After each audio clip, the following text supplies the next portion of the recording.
بسم اللہ الرحمن الرحیم. سامعین عالی وقار، برادران اسلام، برادران ملت، آج ہم اسم صمد کے معارف اور برکات اور اس کے خواص بتانے کے لیے آپ کی خدمت میں حاضر ہوئے ہیں. یہ صمد جو ہے یہ اللہ تعالیٰ کا صفاتی نام ہے. سورہ اخلاص میں ایک دفعہ آیا ہے اور یہ اسم جلالی ہے اور اس کے عدد 134 ہے. اور اللہ تعالیٰ کے ناموں میں سے یہ بڑا پاورفل نام ہے. جو بندہ اس کو 100 مرتبہ روزانہ پڑھے گا، اللہ تعالیٰ اس کی طبیعت کے اندر استغنا کی دولت پیدا کر دے گا. اور جو شخص کسی پریشانی میں اس کو 115 مرتبہ پڑھے گا، اللہ تعالیٰ اس کو اس پریشانی سے نجات دے گا. اور جو شخص اس کو 1001 مرتبہ پڑھے گا، اللہ تعالیٰ اس پر صدیقیت کے آثار ظاہر فرما دے گا.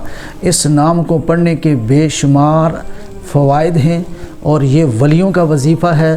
اور اللہ صمد پڑھنے والے کو اللہ تعالیٰ غائبانہ رزق عطا فرماتا ہے. صمد کے معنی ہیں بے نیاز، یعنی جس کا پیٹ نہ ہو. یا صمد اس سردار کو کہتے ہیں کہ تکلیف میں سب جس کی طرف پناہ لیں.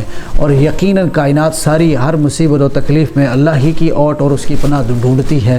یقیناً اللہ تعالیٰ کا یہ ایسا بابرکت نام ہے. سورہ اخلاص کے اندر آیا ہے، جو ان 3 ناموں کو ملا کے پڑھے گا اس کو زیادہ برکتیں نصیب ہوں گی.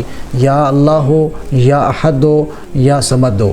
یا اللہ ہو، یا احد ہو، یا صمد ہو. تو اللہ تعالیٰ اس کو مال دولت سے نواز دے گا اور اس کے رزق میں برکت کرے گا. اور جس کی شادی اگر نہ ہو رہی ہو تو یا صمد ہو پڑھے، اللہ سبحانہ و تعالیٰ اس کو جلدی جو ہے نکاح کے لیے بندوبست فرما دے گا. دیکھتے رہیے SSTV. وما توفیقی الا باللہ.